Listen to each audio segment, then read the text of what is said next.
gente, no nosso vídeo de hoje eu vou falar sobre a diferença entre locação de pilares, principalmente em obras de residência, comércio e obras de prédio.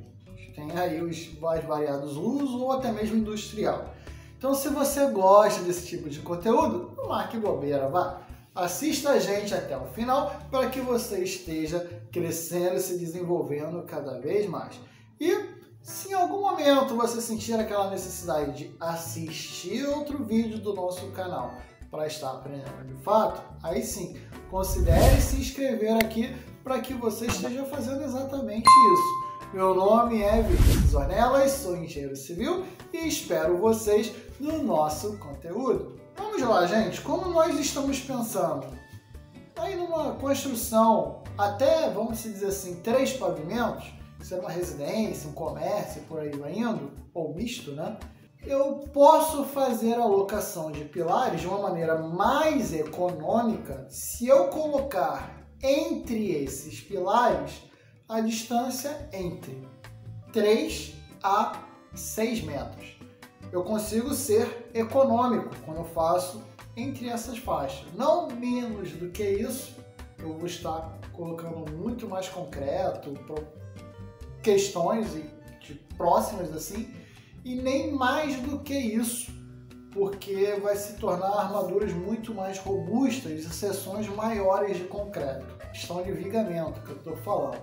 Então, penso em edificações até 3 pavimentos, tente obedecer essa regra entre 3 a 6 metros. Você vai ver que vai gerar bastante economia nessas condições. Aí você vai em edificações com vãos maiores do que isso, quando eu tenho prédios. Porque, infelizmente, quando eu tenho prédio, eu tenho um pavimento de garagem. Ah, mas aí eu consigo ter um prédio, no meu prédio a minha garagem é externa. Aí, se o meu, mesmo sendo prédio, é bom você respeitar 3 a 6 metros.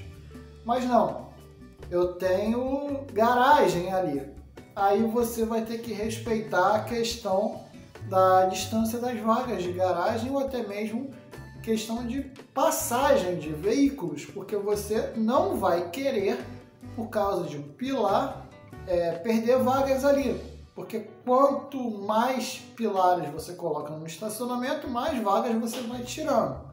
Então, é ideal você aumentar essas distâncias, no caso aqui com as vagas, por consequência vai ser uma estrutura mais robusta, porque você vai ter que vencer aí 8 metros, 10 metros para poder fazer isso. Lembrando que ainda vai ter o pior de ter cargas mais elevadas, né? Chegando ali, que são a dos próprios carros.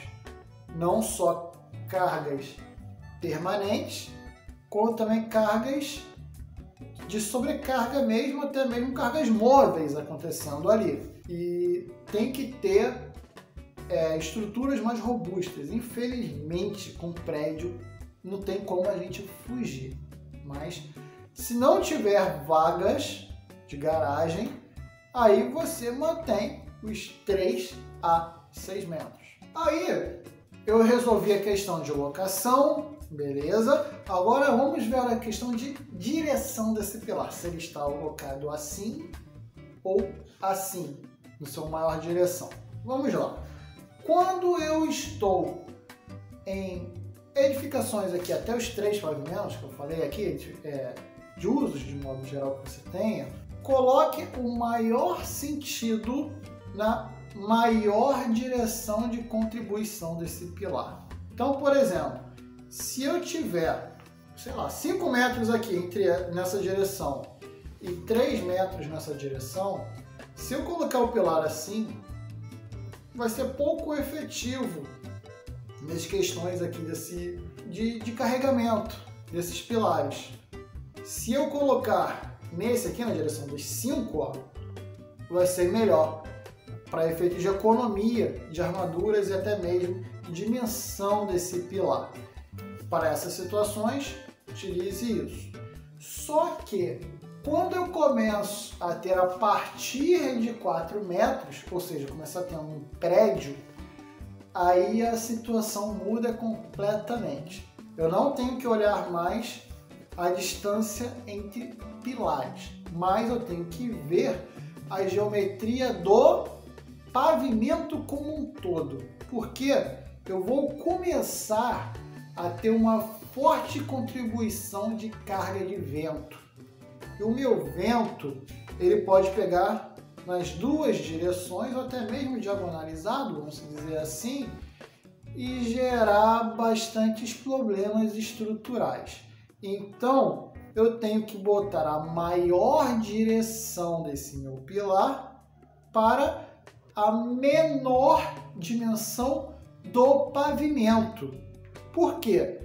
Eu tenho que aumentar a resistência daquele que é o lado mais fraco para a resistência do vento. Eu tenho que contribuir, fortalecer nessa questão. Então, por exemplo, se eu tenho 20 nessa dimensão do pavimento como um todo e 50 nessa, concorda comigo, se eu colocar na direção dos 50 metros, o vento vai vir nisso, ele vai estar muito resistente do lado que tem 50, mas vai estar fraco na direção que eu tenho 20.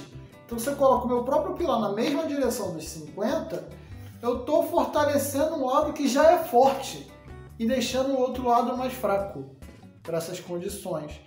E aí você talvez tenha que melhorar na questão das vigas, aumentar mais essas vigas, fazer várias questões estruturais que vai ser mais antieconômico.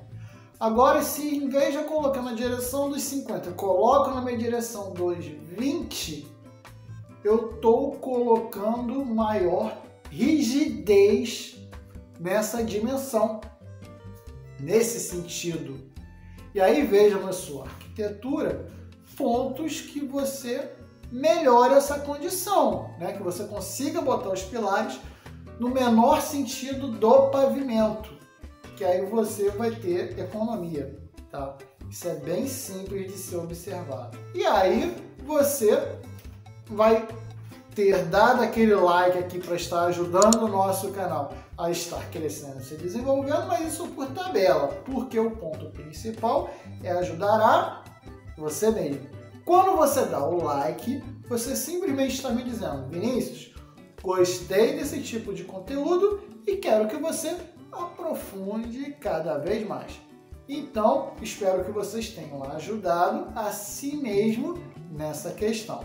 E espero também que vocês tenham gostado desse tipo de conteúdo e vejo vocês no nosso próximo vídeo, gente.